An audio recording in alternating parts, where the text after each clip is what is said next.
hell's going on in here? Where were you? At work. Doesn't smell like it.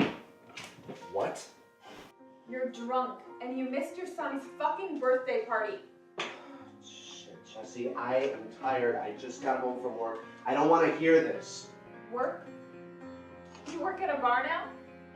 Whatever. Yeah, whatever. Always whatever with you. You know, Chris kept asking for you. So did the other guests. Jesus, Jesse, it's not like it's the last birthday party he's ever gonna have. My father never even showed up to any of my birthday parties. Exactly. You know what? You're just like your father. What the fuck did you just say to me?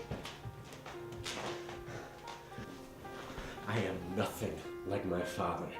That deadbeat scumbag. You're right. You're better than your father. You're just an alcoholic.